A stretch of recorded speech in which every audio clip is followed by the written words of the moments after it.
everyone, welcome back to my YouTube channel. This is Maj, and for today's video we're going to talk about Grass Airdrop. It is a mining website, guys, and Grass building the data layer of AI. So isa to sa mga ina-anticipate na maging o sumunod sa yapak nila Avive at ni ICE Network. So si Avive is marami nakapaldo. Although si ICE Network, mayroon din mga nakapaldo, but of course, may something problems sila, diba? But, anyway, yun nga rin. Parang si Grass, isa sa mga ina-anticipate na maging maganda rin yung result once na launch. So, this is for the Epoch 2 na, guys. So, may natapos na sila. Kaya, kung wala pa kayo, start nyo na. Ilalagay ko yung link sa description box down below. So, through ako this video kung paano ba kayo makaka-join or makapag-start mag-mine kay Grass, guys. But before we jump into it, make sure you like this video, subscribe to my channel if you have not already, and ring that notification bell so you always be updated to my upcoming videos and off-the-clock episodes.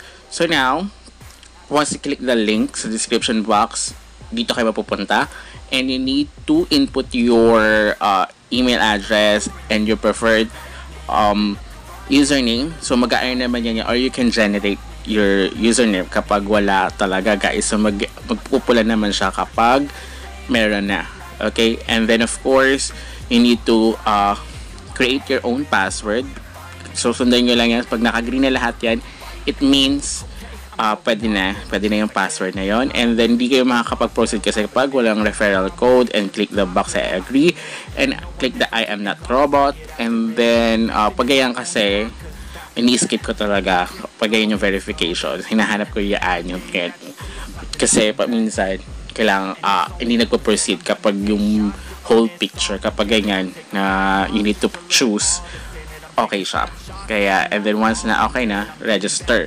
So once na register na siya, meron siyang sa Google Chrome, guys, na para makapag-start kayo. Kasi you need to connect it to your Wi-Fi or your internet, guys. Kasi hindi siya mag-start kung hindi siya nakakonect. Okay, so pwede siyang light or dark theme. So mas okay sa akin pag dark theme, guys.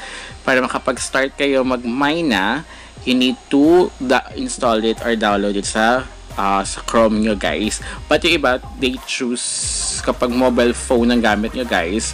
Pwede naman desktop, pero download nila yung Kiwi. Yun yung pero ako kasi mas okay sa akin, diba, using my laptop, kaya okay na naman siya. So pwede nyo siyang sa inyong Chrome, guys, sa web store ng Chrome, install nga lang siya. So na siya sa extension, mapupunta siya doon, and then pwede nga siya i-log in, guys. So once na nakapag-log in kayo, mag-automatic naman siya. So wait nyo na lang. Kaya mas okay kung i-save nga siya para at least mag-automatic na siya. And now ayan, dun siya mag-start once na install nyo na sa extension nyo yung Grass application.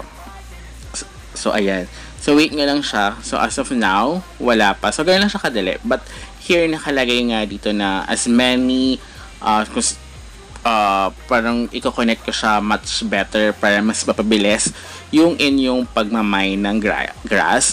So it's parang third phase na, guys. So medyo nahuli na ako dahil sa dami nga naglalabas ang airdrop.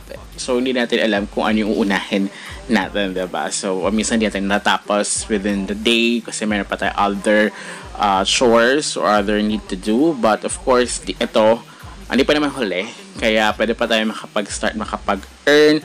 So kung kung gusto nyo mag-refer, pwede naman, guys. But here I recommend kung mag-self-referral kayo, I think kailangan ibang Wi-Fi network yung i-connect ka doon, guys. So nasa Epoch 2 na tayo until March 8 siya, guys. And then di na tayo naka-close na yung Alpha and then Epoch 1. So di na tayo habol dyan, but of course at least para may makuha pa rin tayo, makasali tayo sa Epoch 2, guys. So okay na, may network quality 75%. So I think malaki, ayan, diba, 1.25 na kagad. I think medyo malaki na siguro yan for me, dahil nakadepende yan kung sa quality ng inyong network, guys. So isa lang naman yung network na inano ko kinonect ko guys. But yun nga, nakalagay naman dito, connect more device to earn more. So, ayan, para mas mapabilis yung inyong earnings here. Para siya siguro honey gain. Then, para yung nakikita ko sa kanya. Kaya, we don't know kung magkakaroon ng ePouch 3, but start now para at least makahabol kayo once na mag-launch na sila, guys. So, update ko lang kayo. Until next time, goodbye!